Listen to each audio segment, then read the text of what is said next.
Olá, boa noite. Vamos começar mais uma live com um livro tão esperado, que é esse livro do Stephen Covey, que fala sobre os hábitos das famílias altamente eficazes. E gostei muito de estar aqui explorando esse livro. A gente tem aqui o nosso senhor Ney Kloster, que já vai entrar com a gente nessa live. Mas temos muitas ideias para compartilhar com vocês. Espero que vocês gostem também. E a gente já vai dar início aqui, aceitando a presença. Vamos ver se vem hoje, sem nenhuma dificuldade, ou se a gente já espera um pouquinho. Já chegou. Boa noite! Tudo bem, pai? Escutando, você está me escutando? Tá meio falhado aqui, mas eu tô te escutando sim. Você tá me ouvindo bem? Estão me ouvindo bem aqui? Opa, já logo teremos de volta aqui. Vamos ver se, com uma breve adaptação, a gente já coloca ele novamente aqui na nossa live. Então, o foco hoje é pensar nos 3 primeiros hábitos, porque esse livro dá vontade de explorar inteiro com calma, assim, né? Para a gente não atropelar os hábitos. E aqui a gente vai focar especialmente nos 3 primeiros. Deixa eu ver se o Ney já consegue entrar. Enquanto isso, já vou enunciando todos os hábitos aqui para a gente já saber quais são. Boa noite, pai. Tá me ouvindo bem? Eu estou te ouvindo, você está me ouvindo agora? Eu tô. Tá tudo certo Tá aqui. bom. Beleza? Beleza. Eu queria só enunciar todos os 7 hábitos, porque o livro nos sugere que a gente fale dos 7 hábitos, mas hoje nós só vamos abordar os 3 primeiros, porque já deu muito assunto, certo? Então, os Perfeito. 7 hábitos aqui a gente tem hábito 1, seja proativo. Hábito 2, comece com um objetivo em mente. Hábito 3, primeiro, o mais importante. Hábito Cissa, 4, esses três hábitos, eles definem assim uma vitória individual. Como você poder sair de uma zona de conforto e conseguir criar alguma coisa, certo? Aí, os outros três hábitos agora, cita aí, ele também tem uma característica interessante. então, próximo bloco aqui, né? Seguindo o próximo bloco. Pense e ganha-ganha, né? Mudando do eu para o nós, né? Essa perspectiva que ele traz aqui. Hábito 5, procure primeiro compreender e depois ser compreendido. Fala um pouco sobre essa comunicação mais empática. O hábito 6, crie sinergia, celebrando as diferenças para solidificar a união familiar. E o hábito 7, Esses, afine o instrumento. Esses 3 têm outras esse, características, né? esse é a vitória em conjunto, né? Certo? Os primeiros três é a vitória individual, né? E a segunda é a vitória, assim, de você, vamos supor, conseguir crescer numa equipe, né? E o sétimo é o que envolve tudo, né? Que é isso que nós estamos fazendo aqui, que é a ferramenta de estar sempre crescendo. Né? É você poder ouvir alguma palestra, ler um livro, é estar aberto ao crescimento. E eles falam muito de afiar a faca, né? Afiar o serrote, né? Para você poder fazer aquela atividade, ou seja, estar em forma, estar com os conhecimentos corretos, as ferramentas corretas para ser mais eficaz na tua vida. Exato. Então vamos começar aqui. Ele tem uma introdução muito simpática, assim, né? Que nos ajuda a mergulhar nesse tema dos hábitos das famílias altamente eficazes. O livro é bem prático. A gente comentava, ele tem várias historinhas, testes, né, de autoconhecimento. Sugere que o leitor também leia o livro em família, porque isso também pode tirar muito proveito para todos os membros da família. Mas o que eu queria trazer aqui é essa palavra, né? Poxa, né, da onde ele escreve um livro dizendo aqui 7 hábitos das famílias altamente eficazes. Qual é o critério de uma família eficaz? O que garante, né, que temos aqui a chave do sucesso para uma família feliz? Como que a gente pode ter essa coragem de dizer isso quando a gente tem famílias que são tão diversas, né? E por aí a gente encontra de tudo, né? Mas ele traz esse tema da qualidade dos relacionamentos. Uma família que curte estar em família, que as pessoas aprendem a apreciar-se mutuamente. Isso é um bom termômetro para indicar essa eficácia da qualidade das relações familiares, né? E ele fala dessa boa cultura familiar nessa introdução. Como que a gente pode criar esse bom ambiente familiar, esse bom caldo de virtudes, um caldo de serviço, um caldo de doação e, portanto, um caldo de felicidade, né? A gente falou na semana passada sobre esse filme, que é o Dia da Marmota, a gente fez aqui, né, uns links também com relação a esse filme que nos dá um percurso de como a gente encontra a felicidade através, né, ali olhando a vida de uma pessoa e vendo suas tentativas. E hoje a gente vai ver como que a gente pode trazer para o tema familiar algumas ferramentas que nos direcionam a preparar bem esse ambiente, né, forjar um ambiente de felicidade. Isso supõe algumas lapidações, supõe, em primeiro lugar, esse movimento, né, do eu para o nós. Isso que você falava desses primeiros blocos, né? Primeiro bloco dos 3 primeiros hábitos, que fala para a gente primeiro olhar para nós mesmos, ver como que eu estou, o que faz uma pessoa mais leve, uma pessoa mais feliz, e depois direciona para o nós. Essa cultura familiar, essa transposição, acho interessante aqui trazer esse tema. Ele fala assim: quando a sua felicidade é gerenciada pela felicidade do outro, você constata que evoluiu do eu para o nós. E todo o processo da resolução de problemas e de busca de oportunidades muda. Todavia, enquanto a família não se torna, de fato, uma prioridade, essa mudança dificilmente ocorre.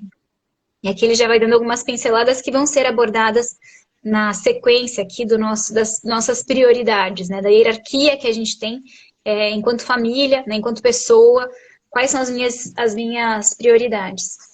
Então, o tema agora, já entrando dessa introdução, já mergulhando aqui no nosso tema inicial, que para isso é necessário, primeiro, ser proativo, que é o primeiro hábito, não é, pai? Como que a gente pode agora entrar nesse assunto de que a família exige não só uma inércia, né, do tipo, família surgiu, brotou aqui, estão comigo, me acompanham, se adaptam ao meu jeito de ser, eu os amo do jeito que são, e a gente vai se adaptando e tal.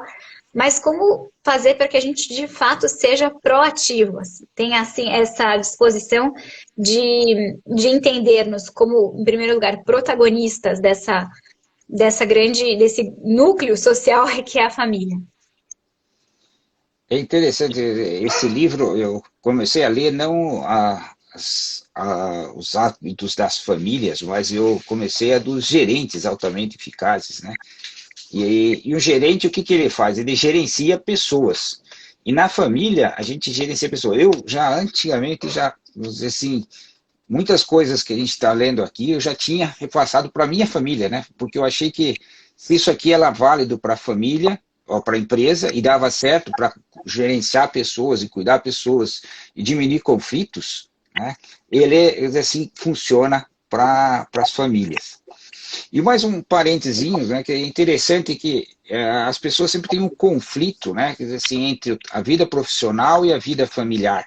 Até que ponto que eu tenho que parar com uma coisa, até que ponto que eu tenho que chegar e dizer assim, agora isso aqui me atrapalha a vida. Então, quando você pega 2 livros, um falava só sobre como você ser, né, altamente eficaz no teu trabalho, e agora ele pega com as mesmas características e diz como que você ser altamente eficaz na tua família.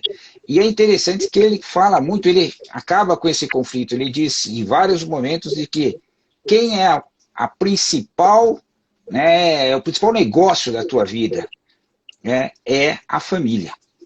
Aquilo quando tudo acabar, né, quando estiver no final, é a família. E acho que é interessante isso aqui, várias vezes a gente estava lá com a nossa família na missa e as pessoas vinham comentar, né, as pessoas mais idosas falavam, nossa, que bonita a tua família, que bonito, que interessante. Ou seja, você via que para elas, né, tinha chegado esse momento, quer dizer assim, ela percebeu que isso é realmente o mais importante, né? E esse livro vem resgatar isso, dizer, cara, começa com isso, né? Assim, não precisa você ficar velho para dizer que agora você perdeu o tempo na educação dos filhos ou não. E o primeiro hábito, né? O primeira virtude, o primeiro posicionamento que ele tem é ser proativo. É começar, assim, ele fala muito dessa diferença entre o proativo e o reativo. Né? Precisa estar um eco na minha volta aqui. Está com você também um eco? Não, vou fechar o meu áudio então por um pouquinho, depois a gente abre então, para facilitar isso. Estava achando que estava, né? Para mim estava vindo um eco aqui, talvez, né? Então ele fala muito do ser proativo e ser reativo, compara as duas pessoas, né? E o que seria o ser proativo, né? É aquele cara que assume vamos dizer assim, a ideia de dizer assim, eu sou responsável por minha vida. Por isso que ele fala nesses 3 hábitos da vitória individual, em que ele assume a responsabilidade e sai fazendo escolhas. E o primeiro ponto que ele comenta ali, ele fala entre uma ação e uma reação, né?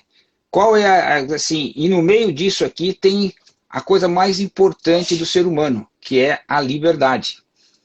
Os animais, eles têm colado, né? Se cutuca um animal, ele te morde, um cachorro, né? Ele não pensa, né? Não, ele está brincando comigo, não faz nada, certo? Talvez até tenha, dependendo do tipo de brincadeira que você tem na memória dele, pode ser. Mas para um ser humano, né? Isso aqui existe algo que é diferente. Então, eu tenho a família, qual é a minha reação diante dessa família que Deus me deu? Né? Qual é a minha postura, a minha reação em cima desse matrimônio que eu estou fazendo agora, o que eu acabei de fazer? Qual é a minha reação em cima dessa situação em que me deram uma oportunidade de trabalhar na China, né? E vou ficar lá 2 anos e não vou ver meu filho crescer? Eu tenho que fazer algumas características. E ele coloca ali quem são os elementos que a gente tem nisso da inteligência, né? Primeiro, uma autoconsciência, saber e julgar os meus atos, minha imaginação, que é capaz de prever o futuro, né? A minha, assim, a consciência do fato, e tudo isso vai ajudando a gente a definir a vontade. Então, esse ser proativo, ele fala em utilizar a nossa liberdade para fazer as coisas. Né? E depois ele começa também com uma parte interessante que é não ficar reclamando das coisas. Que o proativo faz e o reativo reclama das coisas. Certo? Sim, eu queria lembrar de uma historinha que ele conta também, um pouquinho antes, mas ele dá um exemplo, porque nos ajuda muito, né, a gente trazer isso para um exemplo. Contava de um pai, né, que estava reclamando um pouco do filho, reclamando, não um pouco, reclamando mesmo, assim, que o filho era um rebelde, um ingrato, um agitador, e não conseguia criar uma conexão com o filho. E aí ele disse que conversou aqui, né, desabafou com o Stephen, que é o autor aqui do livro. Ele falou assim, ó, a situação chegou a tal ponto que se eu entrar na sala para ver televisão em sua companhia, ele se levanta e vai embora.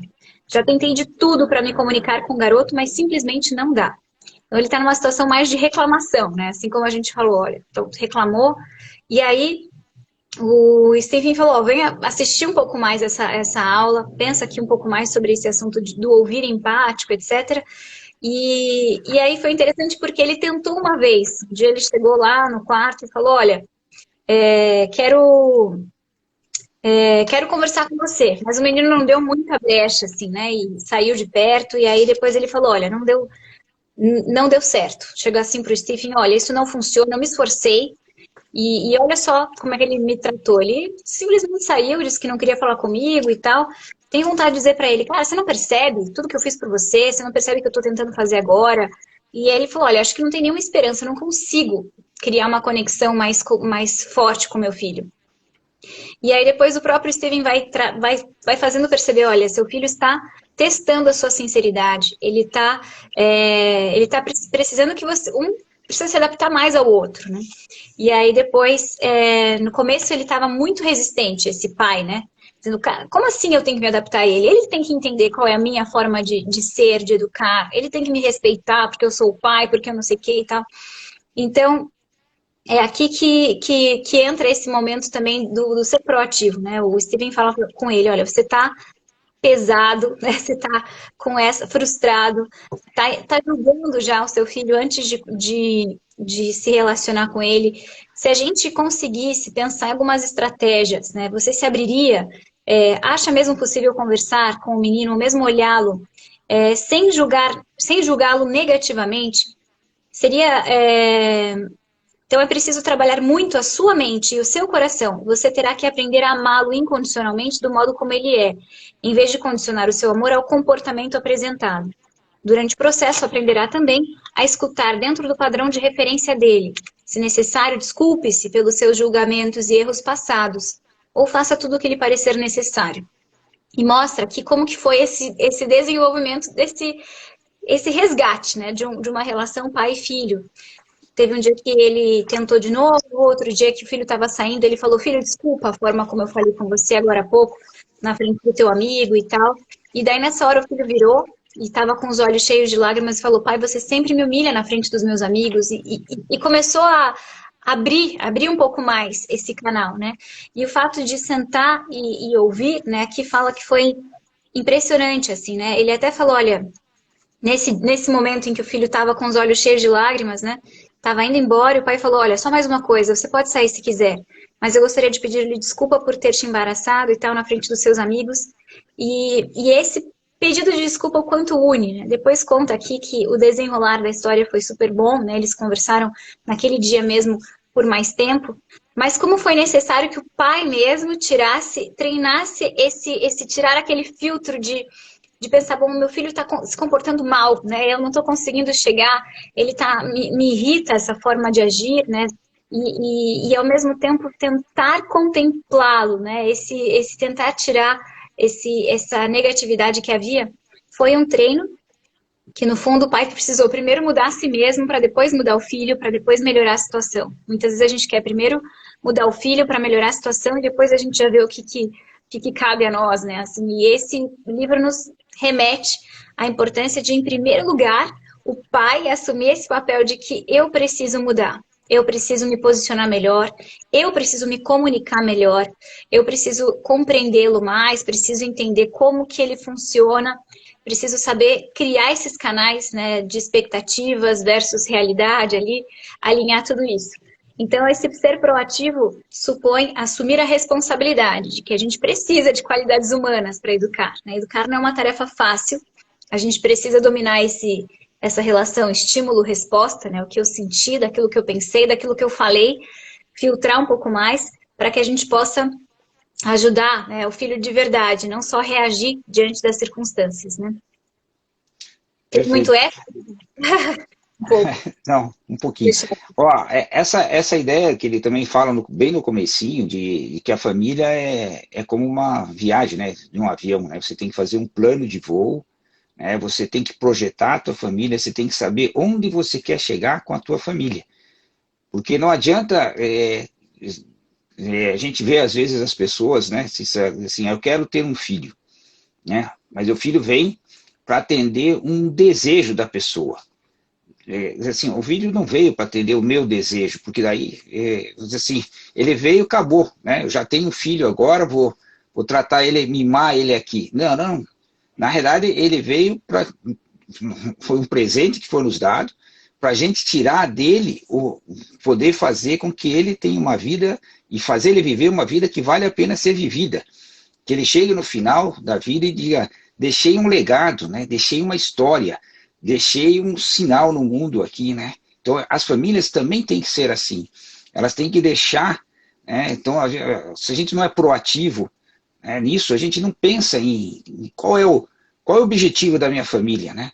É só estar aqui, atrapalhar um pouco o menos possível, né? Não. Eu tenho um trabalho grande, eu tenho um ideal grande, eu tenho que crescer, né? Eu tenho que deixar um legado, né? Essa é uma ideia muito grande. No livro dos 7 hábitos, ele fala muito desse deixar o legado, de fazer aquela história de o que que você gostaria de ouvir no teu funeral das pessoas, né? Certo? E é assim que deve ser um pai, né? Como é que ele vai ser um pai proativo, né? Um pai que sabe, eu gostaria de dizer assim, o que que eu gostaria que eles falassem de mim quando eu estivesse lá, no centro da atenção, né? No caixão, certo? E as pessoas falando, puxa, ele foi proativo, ele viu isso, ele viu aquilo. E isso começa a pautar a nossa vida, isso começa a definir o que para mim é importante e o que não é importante dentro disso. Depois a gente vai ver um pouco mais, a gente está avançando aqui, né? Certo? Mas essa proatividade de dizer, a gente está com aquele curso e até aquele material lá de você fazer o plano de ação familiar, né? O plano de ação familiar é um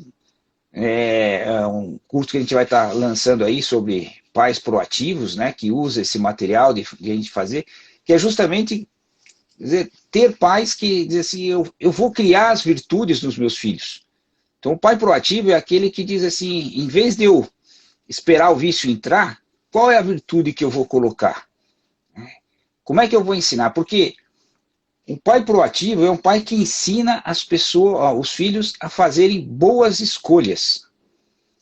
Escolhas que vão tornar eles mais felizes em função das dificuldades que vão ter. E que vai ensinar a temperança, a prudência, vai ensinar virtudes, vai criar, e começa tudo com pequenos hábitos. E ele fala aqui que esse hábito de ser proativo é o hábito da pessoa que não deixa ficar contando histórias dizendo isso é problema dos jovens de hoje, né? Isso é um problema da escola, isso é um problema do temperamento da mãe, isso é um problema do temperamento do pai. E depois ele tem uma outra figurinha que está bem nesse capítulo, que chama do círculo da influência e o círculo da preocupação. Então, o pai que é proativo não coloca as desculpas nas outras coisas. Ele diz assim, cara, o que eu preciso fazer? O que esse filho meu, vamos supor, quais virtudes eu preciso ensinar para que ele seja a melhor pessoa que Deus pensou para ele? Sonhar o sonho de Deus para ele. Essa é a ideia, sonhar o sonho de Deus para ele. É fácil? Não é fácil. Mas é difícil? Não, também não é difícil quando a gente usa as ferramentas corretas, né? Porque educação é paixão, é arte e é ciência. Não é isso, Cissa? Bom, é isso. Só para dar um respiro para você aí, né? Esse círculo da influência é ter essas rédeas na nossa mão. Deixa eu ter o controle aqui da educação dos meus filhos, não no sentido pesado de controlar, assim, não como se a gente fosse manipulá-los, mas ter essa intencionalidade muito viva, né? Onde eu quero chegar? Eu acho legal que ele traz esse assunto da viagem, né? Como uma bússola, né? A gente tem aqui a nossa bússola, que a gente já vai entrar mais nisso, né? Eu estou adiantando um pouquinho, mas tem a ver também com saber que se alguma vez a gente perdeu o nosso plano de voo, né? Ou a gente despistou um pouco mais, porque o dia a dia é mais cansativo, tem dias que a gente está mais mal-humorado, né? A gente precisa simplesmente lembrar que sim, né? Não tem problema se alguma vez tivermos alguma trepidação aqui, né? Alguma turbulência, mas o importante é ter esse plano de voo muito bem detalhado de onde eu quero chegar e, ao mesmo tempo, saber que a bagagem, né, a visão é maior do que a bagagem, né? Onde eu quero chegar é mais importante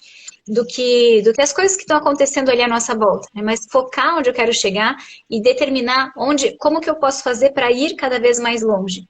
Dentro desse círculo de influência, a gente percebe que tem coisas que nos preocupam, tem coisas que não cabe a mim agora resolver, né? Eu preciso manter esse ambiente familiar muito equilibrado, e isso cabe a nós, essa é a nossa influência principal, manter esse equilíbrio no lar.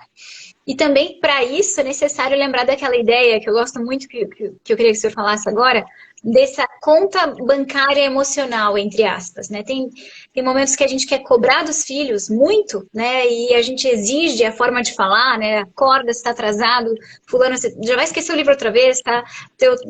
Deixa o teu pijama lá, vai deixar o pijama embolado aqui. Às vezes a forma de comunicar, a gente acaba sendo um pouco grosseira, às vezes, né, na comunicação com os filhos, e é necessário que a gente saiba criar um ambiente mais respeitoso para que a gente tenha essa conta bancária emocional alta, né, de perdoar, de pedir desculpas, de ter momentos gostosos em família, para que a gente possa também direcionar os filhos de uma forma mais leve. Queria que você falasse um pouquinho dessa conta bancária emocional. Perfeito. Deixa eu só terminar um pouquinho desse círculo que você comentou aí, que eu achei, quando você dá esse tempo aí, a gente volta a pensar, né? Então, dentro desses 7 hábitos aí, falando desse primeiro hábito de ser proativo e falando desse círculo das influências e da preocupação, quando a gente tem um filho com problema, né? Tá com um problema na escola, né? Tá com alguma coisa que a gente foi chamado, quem é a primeira pessoa que tem que resolver esse negócio? Sou eu, né? Então, às vezes, quando eu consigo dizer assim, dizer assim, essa é a minha influência, nele eu consigo influenciar, né? Nele eu consigo influenciar. Como que eu consigo influenciar nele? Muitas vezes com meu exemplo, tá? Então, se o filho tem um problema de desordem, eu vou trabalhar eu também a ordem em grau. Isso eu posso fazer. E aí vou dar o meu exemplo, né? Não com palavras, mas com atitudes que ele vai poder olhar e poder fazer, certo? Qual é o meu exemplo? Assim, o meu filho responde em casa, né? Ou às vezes está respondendo para a mãe. Vou prestar atenção se eu, às vezes, não estou falando grosso com a mãe, eu estou num tom que para nós ainda não é problema, né? Porque os adultos se entendem já desde muito tempo, mas isso não está afetando eles, como eles estão achando que isso aí existe um pouquinho de discussão. Se eu melhoro isso, ele também vai melhorar. Se eu respeito a mãe, então o grau de influência diz onde eu consigo atuar. E eu consigo atuar muito no meu, certo? Na minha atuação. E os pais, eles têm uma influência muito grande. Você diz assim, qual é a influência que aquele filho tem? Quando o pai começou a mudar, nessa historinha que você fez, ele mudou o filho. Tá? E aí eu consigo ampliar o meu círculo de influência quando eu assumo a responsabilidade de fazer a minha parte. E uma das partes importantes é ser um bom exemplo. E ser um bom exemplo na comunicação, falando nisso que você falou, né, da conta bancária emocional, é espetacular isso, né? A Franklin Covey já tem isso há bastante tempo. Ele fala que às vezes a gente tem que fazer depósitos para outras pessoas, né? Quando você vai pedir algo, né, eu tenho que ter, então generosidade gera generosidade. Se eu, vamos supor, já fiz várias generosidades para o filho, ele precisou de um negócio, eu arrumei, ele precisou de uma ajuda, eu estava lá assim, às 11 horas ajudando ele, e depois quando eu pedi, joga o lixo, aquilo pesa, tem uma função muito maior, eu fiz o meu depósito. Quando você fala de conta bancária emocional, a primeira coisa que a Franklin Covey comenta, né, eu tenho que descobrir o que é depósito para a outra pessoa. Que não é aquilo que eu penso, né, que para mim é bom, para outra pessoa. Então, esse sair de si mesmo, esse olhar o outro, ver qual é a necessidade do outro, aquilo que você falou, e vamos por essas lives que a gente está falando, para quem entrou agora, né, a gente está, uma semana a gente discute sobre um livro, hoje a gente está discutindo sobre, fica meio de ponta cabeça, né? Fica ao contrário, mas os 7 hábitos das pessoas altamente eficazes. Na semana passada a gente falou sobre o filme O Feitiço do Tempo, né? Naquele filme lá, o cara descobriu, né, que como fazer esse depósito, né? Porque ele fazia essa pergunta para as pessoas, o que eu posso te fazer hoje? O que eu posso fazer? E foi lá arrumando o pneu, salvando um, cuidando de um que caía, do outro que fazia, de uma que estava em dúvida no casamento, ele foi lá e fez o seu conselho, ajudou um outro, comprou um bilhete para a lua de mel, para ver o jogo. Ele sabia o que era depósito para as outras pessoas. E para saber o que é depósito para as outras pessoas, precisa comunicar, precisa olhar, precisa ter a percepção, precisa olhar o filho e ver qual é a necessidade que ele tem. Porque muitas vezes o filho ele reage de uma forma ele também está comunicando, né? Quando ele está fazendo algumas coisas, às vezes que para você está errado, ele também está te comunicando, dizendo, ó, não estou gostando do jeito que você está me tratando, e eu estou te tratando assim, né? Então a gente tem que perceber, chegar, né? Falar, você está bem? Como é que está? Você está chegando próximo do vestibular, está muito nervosa, não está nervosa? Eu estou com umas filhas que estão chegando no vestibular, né? E dizer que se fez a tua parte, fez, então fica tranquila, certo? Né? Então, saber buscar essas informações, né? Ter essa percepção, isso é ser proativo, né? Tem uma outra coisa que ele fala, que quando dava o curso do Excelência, lá no Centro Cultural, que a gente sempre falava que era uma coisa muito difícil, e se você olhar o Ítalo Marcilli falando no Guerrilla Way, ele fala, né, também que os dois falam a mesma coisa, né, é o respeitar os outros, é nunca falar mal das pessoas que não estão presentes. No Guerrilla Way, um dos desafios das primeiras semanas é não fale mal de quem não está na sala. Você só pode elogiar. Tem o fundador do Caminho, o fundador do Opus Dei, que fala no Caminho, né? Se não puder elogiar, né? Cala-te, né? Quer dizer assim, ali você elogia, corrige sempre individual, né? Corrige sempre no individual, chama no ouvido, faz pensar, né? À medida que você vai crescer. Claro, uma das coisas importantes de um pai é estudar, porque os filhos são diferentes. Tratar um filho de 0 a 2 anos é uma coisa, de 2 a 4 é outro, né? De 4 a 6 é outro, né? De 6 para cima é outro, um adolescente é de uma forma diferente. Né? Então, para os adolescentes, o livro tem até quando fala da comunicação, tem um texto de uma página inteira, e se você ler o texto, você fala, nossa, às vezes o meu dia foi assim, eu falei, o meu diálogo está sendo assim, só vendo as coisas que estão me incomodando. Então ele não está vendo, não está fazendo diálogo, ele está tentando, né, tirar as coisas que incomodam ele, mas ele não olhou para o filho, qual a necessidade do filho? Não teve um diálogo, né? Não teve nada que você conseguisse fazer. Outra coisa importante na conta bancária emocional, e é uma coisa que a gente ensina os filhos a perdoar, perdoando. Ninguém aprende, se você chegar teoricamente e falar, filho, quando você tiver uma coisa errada, né, você vai falar e a pessoa daí se vê e fala, né, eu te perdoo. Imagine você que se nunca tivesse acontecido nada, você fala, mas o que é? Agora, quando você faz algo e é perdoado, né, e o filho, não, tudo bem, eu entendo, tal, o sentimento, né, esse é bastante importante, né, disso aqui. Então, a forma que você faz de perdoar, você faz um depósito bancário, depois, mais tarde, ele vai aprender e vai te perdoar quando você também falar com ele gritando, né? Dizer assim, cara, errei porque estou chateado e vim aqui, extrapolei, né? Foi minha culpa, né? Ótimo. E outra coisa bacana, até a gente comentou agora há pouco, né, se isso é sobre, não sei se às vezes eu posso confundir, que a gente falou agora há pouco também, né? Estava preparando a live agora há pouco, cumprir as expectativas das palavras, né? Cumprir as promessas é uma coisa muito importante. Então, os pais têm que pensar, né, quando eles falam, né, certo? Que eles têm que cumprir as promessas.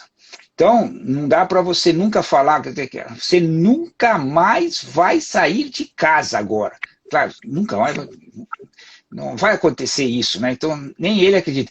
Depois você começa a ficar desacreditado nas outras coisas. Não, faz isso aqui que nós vamos sair, né? Termina logo isso aqui que a gente vai dar uma saída. Depois não deu certo, foi. E você nem pediu desculpa, mas ele criou uma expectativa. Então, quando se faz as promessas, tem que se cumprir as promessas.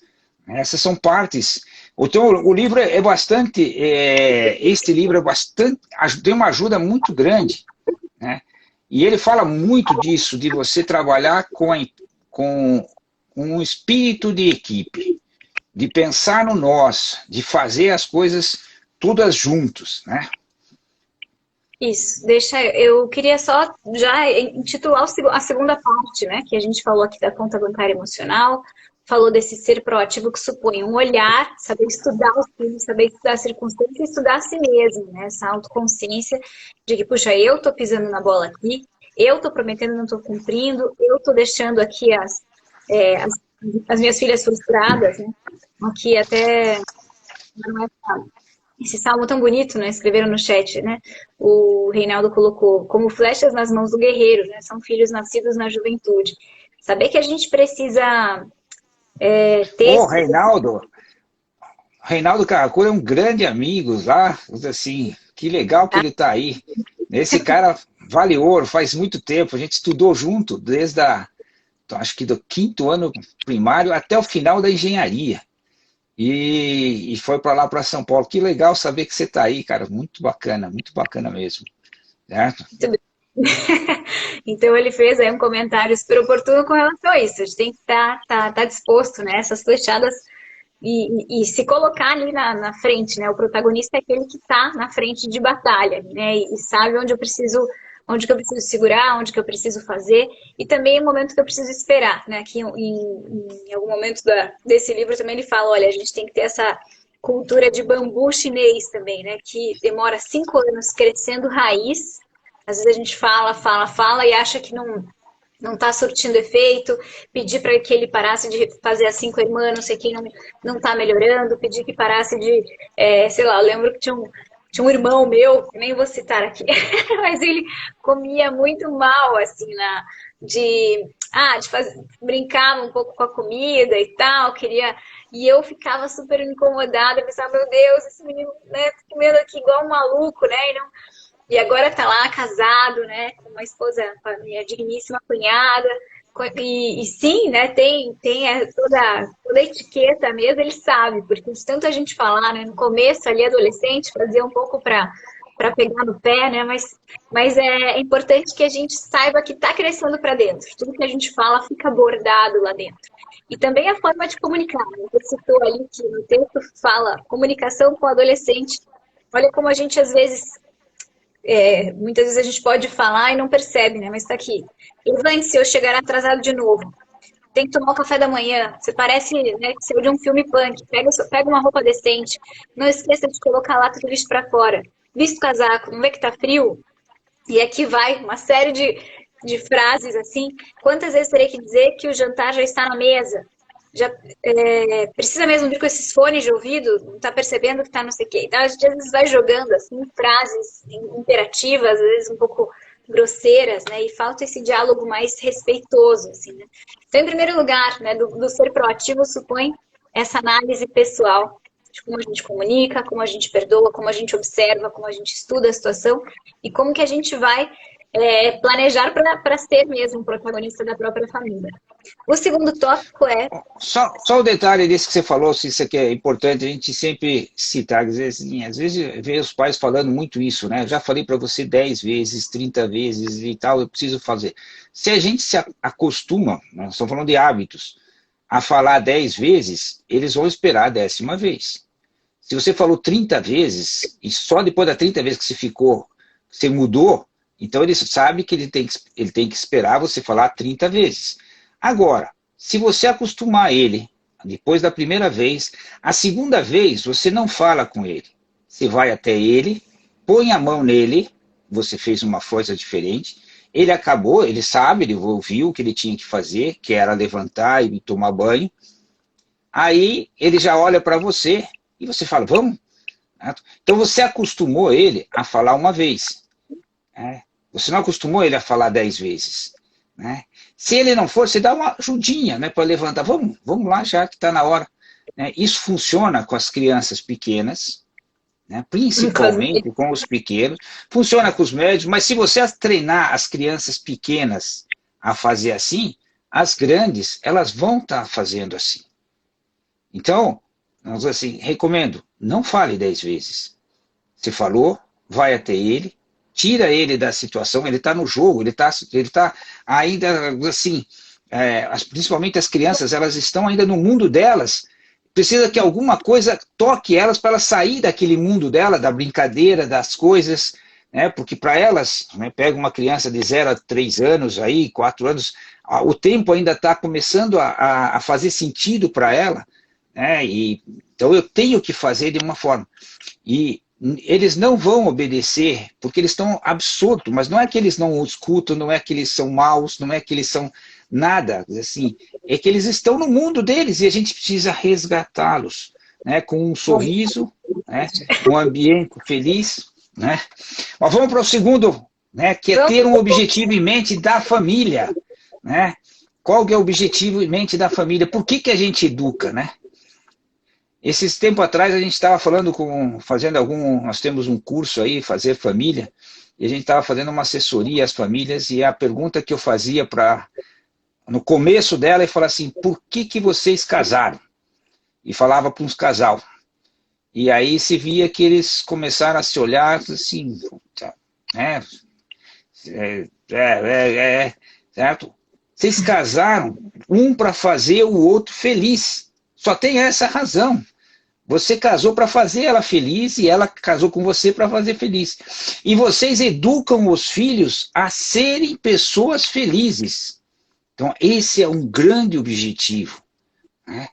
E esse seria o máximo objetivo. E se você olhar, né, Deus nos criou também para ser feliz. Se você diz, esse é o objetivo final da nossa vida, né? A gente faz as coisas para ser uma pessoa boa, para, vamos supor, cumprir a nossa missão, e ao cumprir essa nossa missão, com valentia, ser uma pessoa feliz.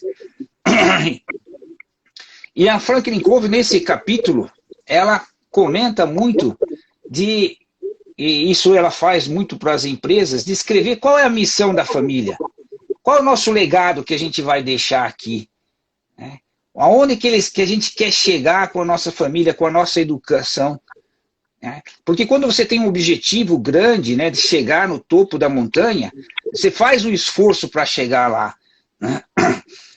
E aí você se empenha para fazer. E ele comenta... Sim, pode falar.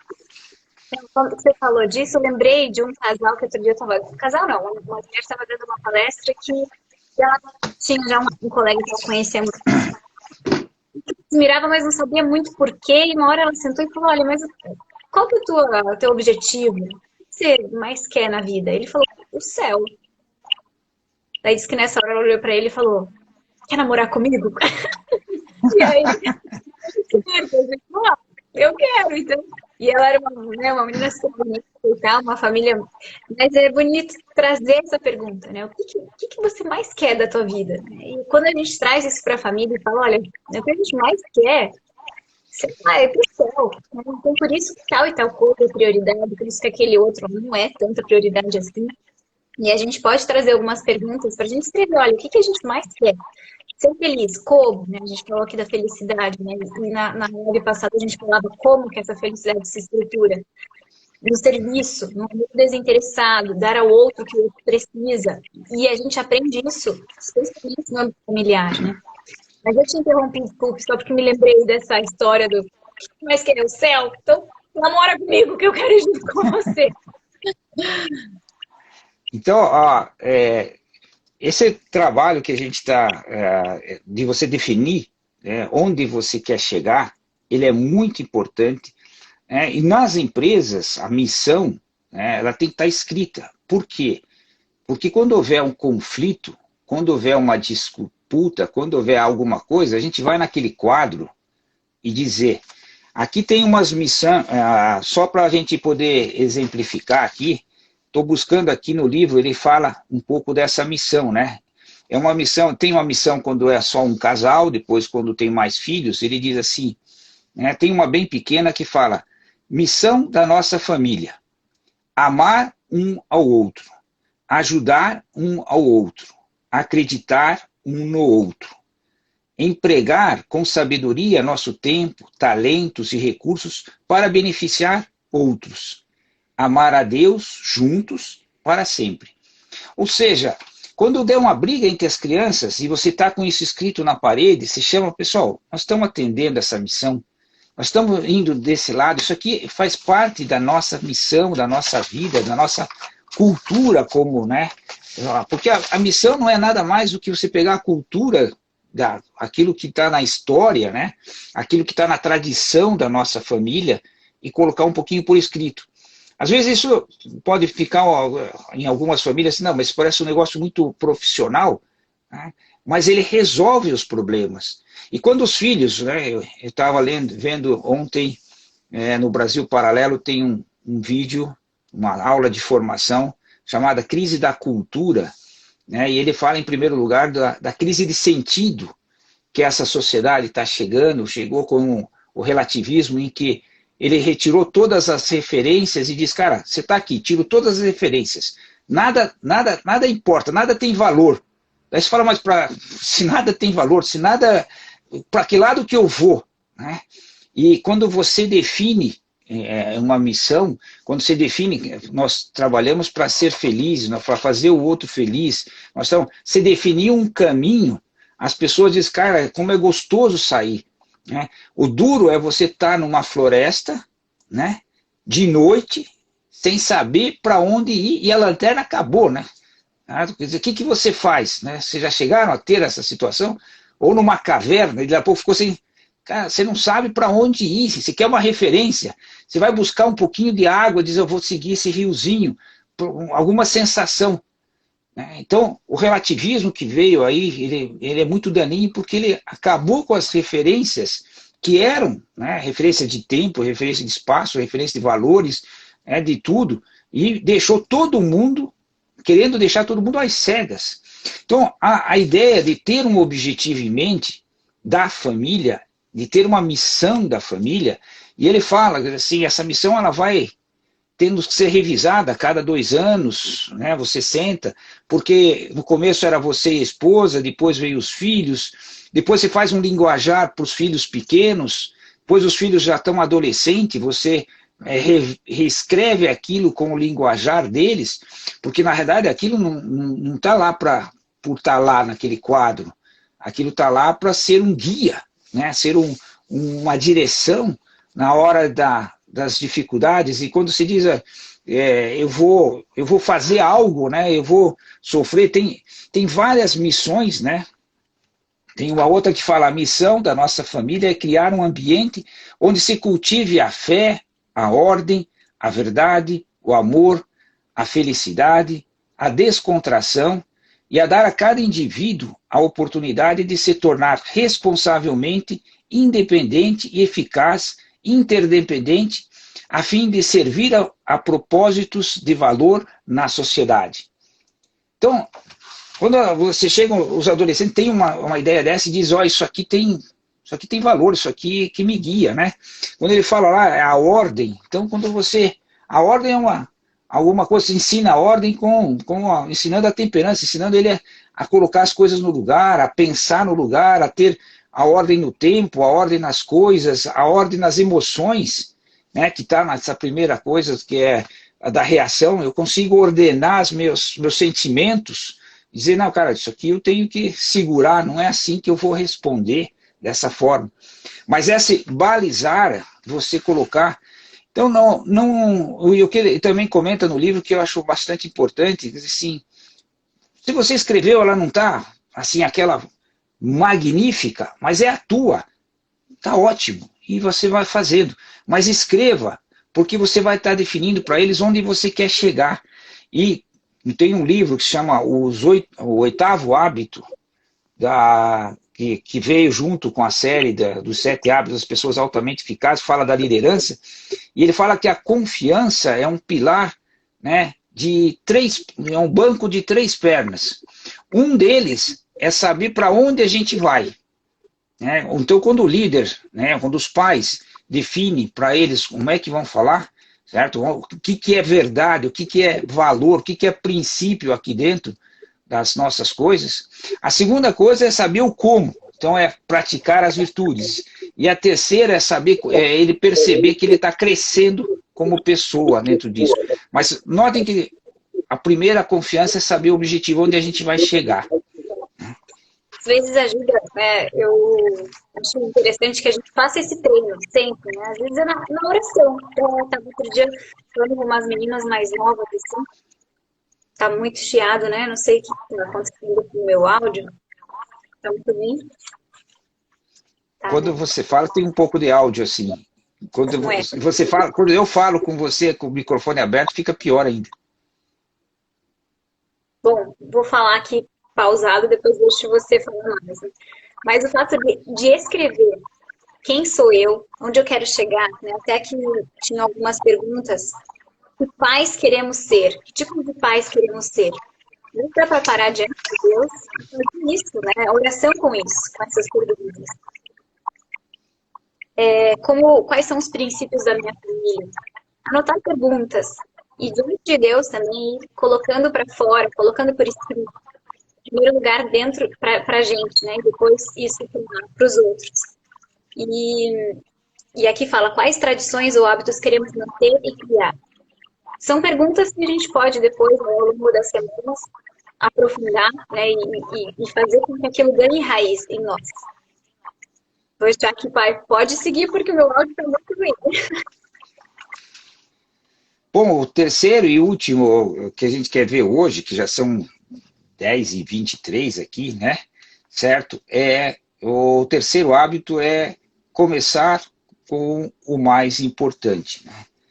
E a gente define assim, em primeiro lugar, quando a gente fala de qual que é o mais importante, as crianças precisam perceber, né, que elas são o mais importante nesse processo da família. E que elas importam não pelas virtudes que elas têm, pelas notas que ela tem, pela medalha que ela tem, elas importam porque elas são minhas filhas, meus filhos, né? E eu vou ser o pai dela, e minha esposa vai ser a mãe delas, para o resto da vida. Então, a ideia do terceiro hábito, e ele comenta um pouquinho de como a gente mostra essa importância, e até ele faz uma brincadeira, né, que você até colocou, acho que no teu Instagram, né, se a gente às vezes não tem tempo para a família, será que a família é realmente importante? Né? E nesse fazer o mais importante, no livro dos 7 hábitos, ele trabalha muito com o tempo, né? Porque nós temos, como falamos naquele filme, no comentário do filme lá, nós temos 24 horas para fazer algo pela nossa família, né? Que é hoje, né? Amanhã eu não sei se eu vou estar vivo. E ontem eu posso pedir desculpa pelas coisas erradas, né? Certo? E só, né? Mas hoje eu posso fazer. Então a gente aprender que a gente tem que ter tempo para a família. E o tempo não é uma questão de assim, eu só tenho 5 minutos. Ele tem que ser um tempo de qualidade mesmo. A gente tem que gastar tempo. Acho que a pandemia mostrou muitas famílias, né, a importância, né, de um almoço em família, de juntar pessoas. Né? Quer falar alguma coisa, Cissa? Né? Deixa eu fazer um teste se faz o eco. Tá com eco, né? Mas Tá. só um parênteses, quando fala do tempo, e eu lembro do Covey, tem uma dinâmica que ele faz, e que eu sempre repito com as minhas alunas, ou em outras ocasiões, que é a caixa de pedras, as pedrinhas grandes e as pedras pequenas. Então, às vezes, pedrinhas ou tampinhas, já fiz de várias modalidades, uma caixona transparente. A gente tem ali pedras grandes que são a família, né, Deus, os amigos. Outras coisas que também aparecem, como, né, tempo de férias, uma oportunidade, e a gente percebe que, diante daquelas pedras grandes, o objetivo é encaixar tudo para eu poder tampar a caixa. E o que acontece é que quando eu vou cavando entre as pedras pequenas, tentando encaixar aquelas pedras grandes, eu só consigo algumas coisas. Mas quando eu esvazio a caixona, eu ponho as pedras grandes primeiro e depois eu derramo as pedras pequenas, que são as circunstâncias, o dia a dia, coisas que, o tempo que vai, né, entre uma coisa e outra, da rotina. Mas o fato de priorizar as pedras grandes ajuda a que o fluxo da família garanta aquela hierarquia que a gente viu como essencial. Por isso que o primeiro como mais importante, né? O tempo com Deus, para a família, e aí depois, né, já vem a sequência, né? Essa hierarquia ajuda muito. Mas temos Isso que aqui é iniciar, importante. vamos Isso aqui fechando aqui. ele é muito importante e você definir para a família o que é pedra grande, né? Assim, algumas pessoas assim, têm uma religião, mas assim, eu vou assim naquele domingo à missa ou ao culto, né? Dependendo do que eu tenho assim, isso para mim é uma coisa importante. Então, quando você define isso e você coloca aquilo lá em primeiro lugar, primeiro vamos fazer isso e depois fazemos as nossas coisas, né? Quando os aniversários da família, dizem assim, eu deixei de fazer isso porque hoje é aniversário da tua mãe, nós temos que festejar com a tua mãe, né? Hoje tem essa prática, né? Assim, aqui em casa a gente tinha o café na cama no domingo, né? Certo? Quer dizer, assim, aquele domingo você recebe o café na cama, as tradições, mas isso mostra, é uma pequena coisa, mas mostra que assim, é importante, vamos estar junto, né? Vou ter um aniversário do avô, vamos lá, vamos estar junto, vamos passar junto com eles. Porque as coisas urgentes, né, elas vão sempre estar urgentes. E elas só não vão estar urgentes se a gente fizer as coisas importantes primeiro. Desde uma saúde, né? Saúde. E quando eu consigo me perder nisso e as coisas importantes viram urgentes, quando eu deixo as circunstanciais, aquelas coisas que não são muito importantes, entrar no meu dia a dia.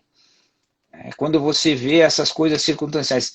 Uma coisa circunstancial é você estar o tempo todo olhando, né? Às vezes você vai num restaurante e vê como as pessoas, né, deixam aquele tempo de estar com as pessoas conversando porque estão olhando o celular. Às vezes a gente estava almoçando esses dias e vendo a mãe e a filha, né? A gente via, né, a senhora de idade, não tinha aliança, provavelmente não, né, dá a impressão que não era casada, era separada. A filha, uns 16 anos, sentou do nosso lado, trocaram pouquíssimas palavras quando veio a comida, né?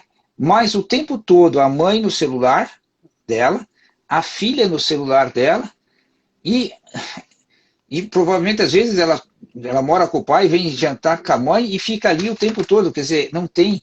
Temos que aproveitar, fazer disso a coisa mais importante. O que é mais importante? Você. Como é que você está se sentindo, minha filha? Como é que você está fazendo, né? O que você tem?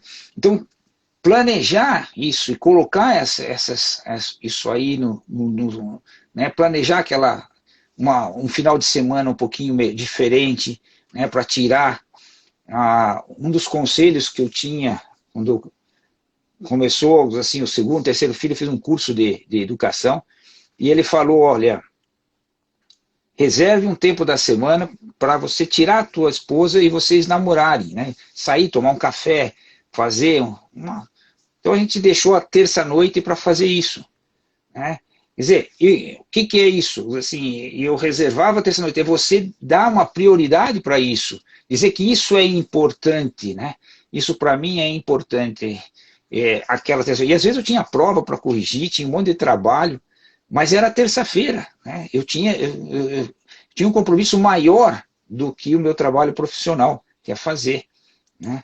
Até esses dias agora a gente os filhos já cresceram, a gente não sai, depois da pandemia, não saiu tanto nas terças-feiras, mas agora às vezes sai um pouquinho maior, no final de semana a gente consegue viajar os dois, também para poder estar junto, conversar, discutir, né? Não discutir, mas conversar, trocar ideias, ver sensações, né? Perguntar, né? Entender as sensações das outras pessoas. Então colocar isso, né? Mostrar que isso é uma das partes mais importantes. Sim? Não, só para finalizar aqui, né? Não esqueça. Esse meu eco tá péssimo. Vou só finalizar rapidinho aqui e deixo você finalizar geral, né? Mas esse apostar, né? Que a gente não pode desistir da família. Pensar, repensar, renascer essas disposições. Saber que se a gente se afastou da rota, né? A gente pode corrigir o curso, né? Do nosso avião aí. e saber que os filhos contam conosco, né? Contam com esse voltar a confiar, voltar afetivamente a resgatar. Aqui, como ele fala, né? Como nos lembra a metáfora do avião, o objetivo está ao alcance. A jornada pode ser fecunda, enriquecedora e alegre. De fato, a jornada é realmente parte do objetivo, porque na família, como na vida, a forma como se viaja é tão importante quanto a chegada. Então, desses nossos 3 primeiros hábitos, né, fechar aqui esse olhar para nós mesmos, né, que é o primeiro bloco, e aí na sequência, a gente vai falar como envolver mais a família nesses planos de ação e nessas proposições familiares. Então, fechando aí, a gente, assim, nós vamos aí numa sequência, vimos o primeiro livro, que é O que os Filhos Esperam do Pai. A semana passada a gente estava nesse filme, né, O Feitiço do Tempo. Né? Hoje a gente começou a comentar, né, e ver a importância da leitura os 7 hábitos das pessoas altamente eficazes, que é uma maneira de a gente ser proativo na família, fazer assim, a diferença e projetar os nossos filhos, né, a que eles sejam muito bons. Semana que vem, Cissa, continuamos com os 7 hábitos, fazemos outros 3, né, fechando este livro. Então a gente não vai fazer na semana que vem de um filme, vamos continuar, porque esse livro é muito denso, vale a pena ser lido, e aquilo que a Cissa comentou no início, né? É um livro que a gente tem muitas historinhas, então vale a pena você comentar com o filho, com o outro, né, com o marido, né, com a esposa, e colocar, e pegar essas dicas e ir implementando na família. Né? Principalmente nisso, né? Cria a tua missão, né? Tenha assim, seja proativo, crie um plano de ação, né, para uma mudança, né? Projete os seus filhos, os talentos que eles tenham, ajude eles a se projetar nisso aí, certo? Então, vamos encerrando por aqui, Cissa, certo? Nós estamos já praticamente há 1 hora conversando aí. Né? Aqui, agradeço aí quem está com a gente, né? E dá para compartilhar essa live também. Uma boa noite, boa semana para vocês. Tchau, pai, obrigada. Boa noite. Até mais. Um grande abraço. Semana que vem a gente continua aqui com esse livro.